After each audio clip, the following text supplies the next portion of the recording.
My family broke into my house in an attempt to hand over my residence to my older brother and his family, while at the same time falsifying rental documents, claiming to the police that I agreed to rent my house to him.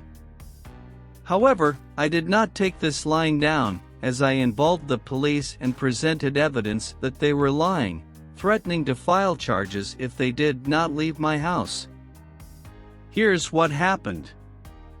This story is an update to a previous report we covered on the channel, in which the original perpetrators, the family, tried to force him to hand over his house to his brother and sister-in-law. As a result, he kicked them out and threatened to call the police if they showed up again. Now, I'm going to tell you what happened after I kicked out my parents, brother and sister-in-law for trying to force me to hand over my new house to my brother. I immediately took to social media and shared the entire story with the entire family. The news spread quickly, although now you won't find it as it was deleted some time ago and I put my profile in private mode. I posted about this because I knew the first thing my family would do when I got home was try to twist events to make me look like the villain, and I was absolutely right. But I acted quickly, about an hour before they did, and I had video evidence to back up my version of events. And before anyone asks, no, I don't plan on showing the video anytime soon. The preventive work was successful, as I was able to immediately enlist the support of several family members. My parents, brother, and sister-in-law were probably ready to write their own posts, but it was too late. They didn't bother trying to lie much. My parents, Dan, and my sister-in-law had a few followers supporting them, but not many. Many others already knew how privileged they were. What happened was something everyone quickly understood and accepted.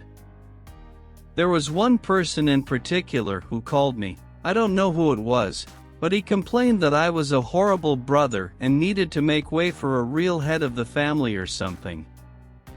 I simply ended the call and blocked the number. The week passed, and my parents showed up with Dan on my porch, exactly as they had threatened earlier. They rang the doorbell frantically and knocked on the door until I finally answered. I opened it just a crack, and they tried to get in again, but I installed some chains that prevented that. I even leaned my body against the door. My father and brother demanded that I let them in, but I told them I was recording everything and would call the police if they tried to force their way in again. My mother calmed them down and, in her sickest, sweetest tone, asked if I was ready to let my brothers move out. I told her and the others to disappear and never come back. My mother cried crocodile tears and asked why I couldn't do this for Dan, because he is my beloved brother. I laughed and told him straight up that I don't love him as a brother, because he treated me like dirt for years, and they only encouraged him to do that.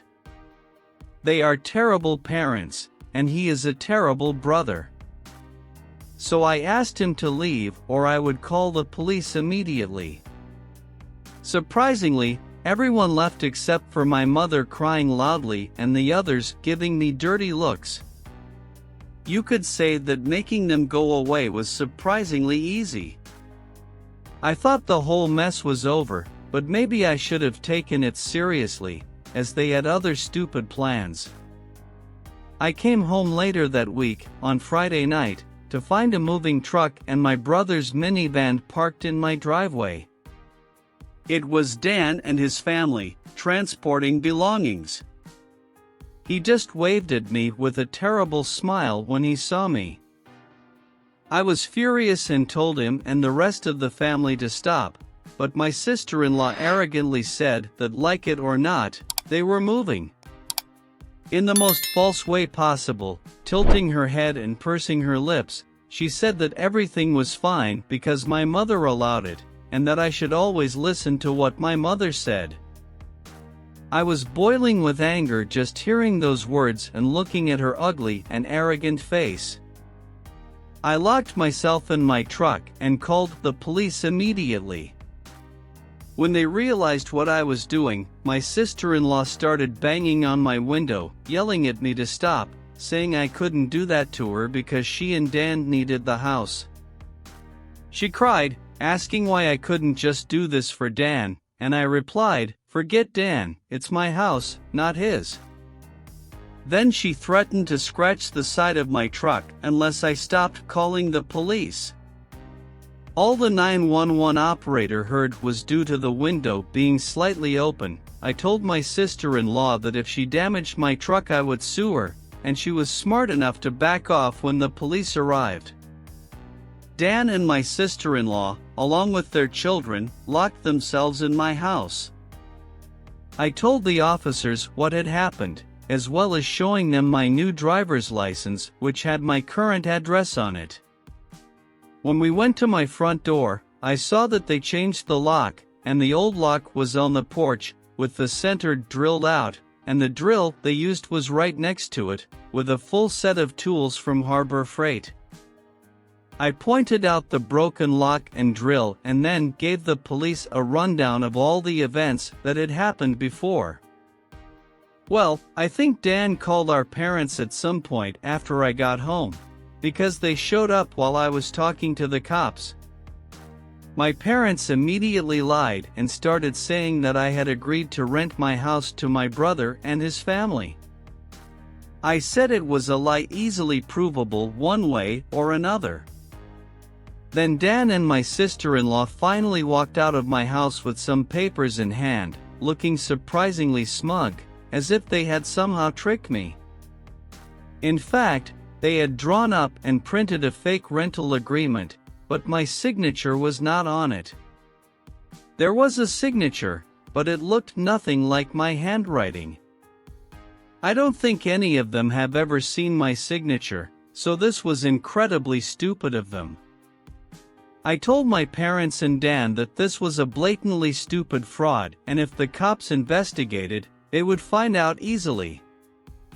I don't think going to jail and court would do them any good. It could even make Dan lose his job, which is his only way of supporting his family. So I stated that I would get a lawyer and sue for damages if anything belonging to me was lost, stolen, or broken, and to be on the safe side, I would call CPS too. Dan turned pale and looked very scared by all these threats, but my mother came between us and insisted that I should do this for Dan, living in the trailer out back, so they could finally have a family home of their own. I yelled at her, telling her that if she thought it was such a good idea, to do it for Dan and let him have the house to himself. The police officer separated my mother from me, and I said I wanted them all gone immediately or I would press charges. I stated loud and clear about how they drilled the lock on my front door just to break into the rental papers. They were obviously fake, with my signature being forged, and I recorded a video of my sister-in-law attacking me. These are all crimes that I could ruin their lives with if I wanted to, and if they didn't get out, that's exactly what I would do. The only reason I hadn't done it yet was because of Dan's kids. They would only have one chance to get out the moment my parents found out about it. I think it finally dawned on them that they couldn't make me do this for Dan. My mother gave in and said she would put an end to it. Then she went to my sister-in-law and talked to her quietly for a minute while my dad talked to Dan. My sister-in-law instantly started crying loudly and tearing the fake rent papers into little pieces, throwing them like confetti. Only to have an officer tell them to pick up the pieces of paper or he would cite them for littering. The two police officers at this point had expressions on their faces that basically screamed that they really weren't paid enough for this. Dan had to start telling his kids to put their stuff back in the moving truck. The children were all crying, and the oldest was sobbing because he would no longer have his own room. My sister-in-law and Dan gathered their children together to make one last pathetic attempt to make me feel guilty about the sad family routine. You know, where they all came together in a sort of group hug while facing one direction. And I swear to you, I'm sure they practiced this ahead of time. All the children had the same pleading look with their trembling mouths. My sister-in-law kept rubbing her pregnant belly and tilting her head, looking like a sad puppy, and my brother just made the saddest face he could. So he told me, "Please don't do this, we need to be able to live here." But I didn't waver and told them to keep packing. All the children and the sister-in-law increased their crying to the limit, and Dan shouted at me, saying, "Are you satisfied with yourself? You denied us a home because you are too selfish to share and help the family." I ended up laughing like a maniac and retorting that what he was trying to do was accept, not share. And no amount of crying will make me allow his family to move away, because he is no longer my brother. He's just an idiot who thinks he can take whatever he wants from me, just like when we were kids. Dan started swearing at me until the police told him to calm down or he would be handcuffed, regardless of whether I wanted to press charges. Then, he pursed his lips and looked a mixture of fear and extremely upset. I asked the police officers if they could remain there until my parents, brother, and sister-in-law left, and they said they had no intention of leaving until the situation was truly resolved. Over the next few minutes, 2 police officers became 4 as more cars arrived, giving my parents extra incentive to move. I asked Dan to give me the keys to the new lock he put on my front door. Even though he installed another lock the next day, as I didn't know if he had copies of the keys, he was reluctant to hand them over. Instead, he threw them into the street, down a storm drain, and told me to go get them myself. One of the police officers reprimanded him for this and made him retrieve his keys. When he finally handed them over, he grunted and threw them into my hand. I ordered everyone to leave and never return. My brother said I would regret this, as if it was a threat to me. I even expressed it to them sarcastically, saying something like, "Oh no, it means I won't be going on any holidays with you guys where I'm always treated like crap anyway." Dan was always the obvious favorite. You treated me so it was bad when I was a kid that if Dan needed an organ donor, I wouldn't give him anything. You can do what you always told me to do when I was mistreated by all of you, and you can suck it up. My parents were shocked after I said this, and the police officers also looked at them with judgment. If you want to expose nasty parents, confront them in front of the police, as they probably won't try something really stupid. My mom started crying and walked away. My dad stood there looking like he wanted to hit me, and Dan just held his defeated children. My sister-in-law threw a tantrum on my front lawn, and everyone lined up to get their stuff out of my house. Nothing had been unpacked yet, so everything was taken out quickly. As they did this, my mother kept saying that it wasn't too late and that I could still change my mind, trying to bargain more just to make me reconsider. She suggested that Dan could pay me rent if I let them stay, and when that didn't work, she proposed that I move back in with them to allow Dan to rent my house without having to share the building. I told her to shut up and keep packing the boxes, because I didn't want Dan or his family around. I didn't want his money, and I certainly didn't want to live with him or my parents again, especially after how they treated me as a child. Making a deal with my parents would be like making a deal with the devil for me. My sister-in-law threw another tantrum after hearing this. she threw a box on the floor and sat down, expressing pity as she didn't want to share the house with my parents again. She sat there, looking angry and sad, until everyone was finished. She didn't even want to get up when it was time to leave. Finally, they sorted everything out in the house and loaded it into the truck. Before they left, I decided to tell my parents one last time about all the things I went through growing up. With 4 police officers there, they couldn't do much other than stand there and listen. I called them so many names, pointed out situations where they could have done something nice for me, like letting me stay in my trailer when I was homeless, but they chose to let Dan and my sister-in-law make fun of me. Who's the bum now? They tried to kick me out of my own house so Dan could occupy it rent-free. When I needed a place to stay, they wanted to extort me for more than I could pay. While expressing this, I received severe criticism from the police. I put my parents on the spot once again, asking what I did besides being born to deserve such treatment. I bought my house with the money I earned. I didn't know them anything, and I won't ask them for anything, ever again. Clearly, I will just be a doormat or a cash cow in their eyes. I got no answers, just lost looks, so I continued complaining and questioned what made them think they were such good parents after all. My father seemed more embarrassed than angry after my teasing, while my mother cried, agreeing that she was a horrible person. I reiterated that yes, they are horrible people, and everyone knew it. However, if I called them out on these particular things, everyone would get mad and act like I was in the wrong.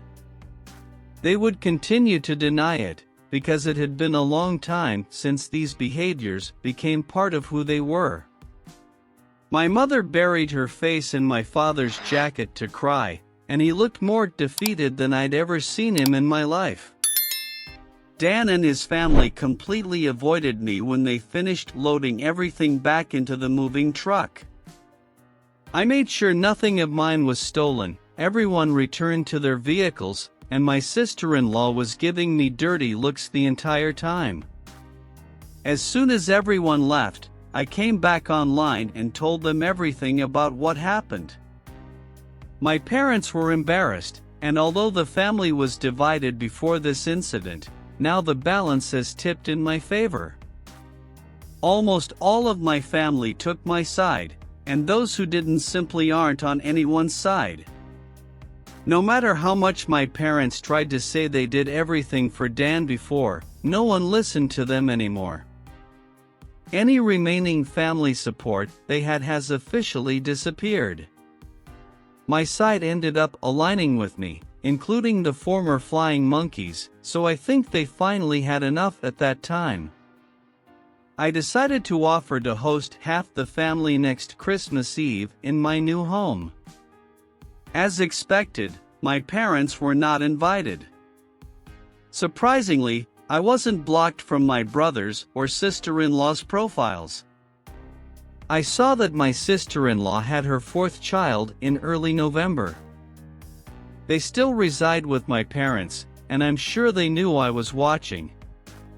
My sister-in-law kept posting passive-aggressive messages every 2 weeks about her lack of space while living with my parents, possibly hoping to somehow blame me. I'm sure this is taking away the peace and quiet of old age from my parents, who now live with 3 noisy and obnoxious children, a mentally unstable sister-in-law, my golden child brother, and a newborn baby all at the same time. Perhaps they could consider moving into a trailer in their own backyard, allowing Dan to take control of the house completely, providing some peace and quiet.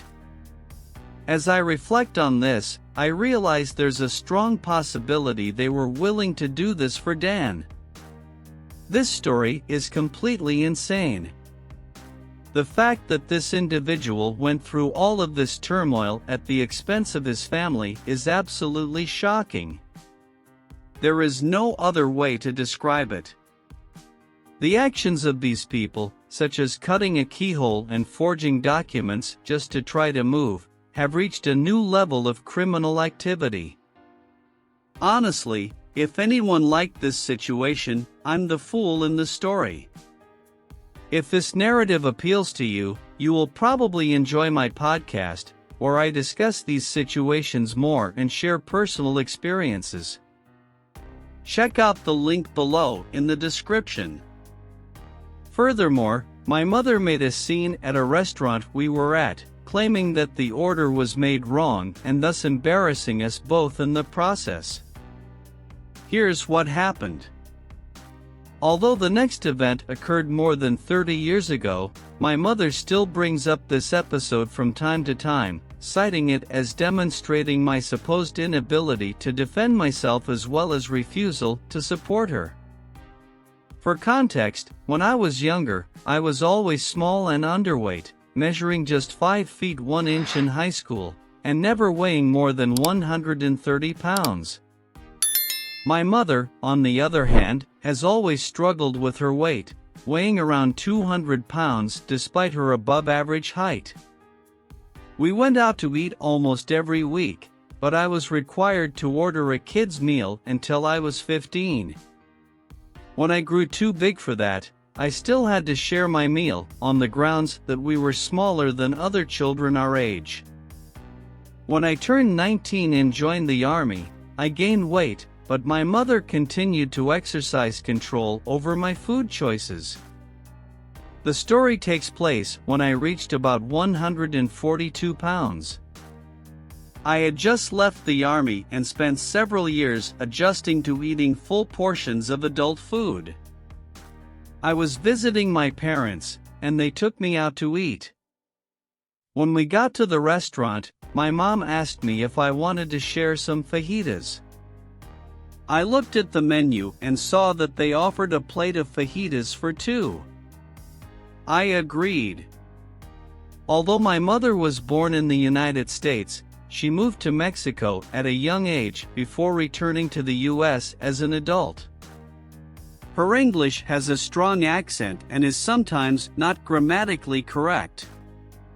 When the waiter came to take our order, she spoke loudly, declaring that we would have fajitas and share, as she pointed at me. The waiter nodded in understanding and moved on. The food came out and was great. Throughout the meal, my mother commented on how delicious it was. I was still maintaining much of my military regimen at the time, exercising every morning as well as walking or running several miles a day. I could easily store a lot of food. We devoured the fajitas quickly, and I even ate all the grilled onions and vegetables on the plate. When we finished, there wasn't a morsel of food left. Everything was fine until the waiter handed over the bill, and my mother realized that we had been charged for the fajitas as 2 courses. Suddenly, the crying started. She claimed to have eaten too much, didn't feel well, and questioned why the waiter couldn't get her order right. I was feeling good after eating all of this. I spent my entire childhood dealing with constant indignation and endless complaints, so I took it in stride. I told her it was fine, that I enjoyed my meal, and that I was glad we got the order for 2 because the order for 1 wouldn't have been enough. Well, that was beside the point. We were being overcharged, and she was going to fix it. When the waiter walked by and asked if everything was okay, she launched into the same tirade I had endured for the past few minutes. I wanted to sink into my chair. I kept my head down most of the time, unable to look the waiter in the eyes. The few sideways glances I gave her indicated he was lost, alternating between enduring her tirade and staring incredulously at our clean plate. After calmly explaining to her that he could not compensate us for our order when the plate was completely clean, she demanded to speak to a manager. The manager appeared and followed the same line of argument as the waiter. After several minutes of histrionics and threats, the manager told her that the best he could do was take a 10% discount on that dish. At this point, my mom realized this was the closest she was going to get to a win, so she accepted. When the manager left, she was still furious. She turned to me and said in Spanish, "Can you believe that? Don't you think I was right?" I responded honestly, telling her that no, she wasn't right. I got the impression she was ordering fajitas for two, and I reiterated that I enjoyed the meal. This transferred her fury directly to me. It was a simple task. I was not supportive, I was manipulative and carried resentment throughout the rest of my visit. I got the silent treatment, which was honestly a relief compared to the alternative. Every now and then, when my mother feels irritated with me for one imaginary defense or another, she brings up this incident as a reminder of my inadequacy. However, she only reminds me how irrational and authoritarian she really is. Yes, your mother seems to be a one-of-a-kind. She clearly ordered fajitas for two and just wanted to try to make a deal out of it. People who act like this are honestly so intolerable to be around. Worst of all, she had clearly been controlling what you ate since childhood, as well as trying to make compromises at every possible dinner opportunity. I mean, she made you order from the kids' menu until you were 15 years old. This is unpleasant in my opinion, but at least you know exactly who you are dealing with. Thanks for watching. Subscribe and don't forget to activate the bell to receive notifications and never miss a video. To hear more stories, check out the playlist at the top of the description. In the final summary of the video for your HistoReddit channel, you can address the topic of the rewritten text and highlight the lesson learned from the situation involving your mother. It can emphasize the importance of dealing with difficult people and the complexities of family relationships. Invite viewers to share their own stories in the comments and subscribe to the HistoReddit channel for more engaging content. Remind them to leave a like if they enjoyed the story and to turn on the notification bell so they don't miss any future videos.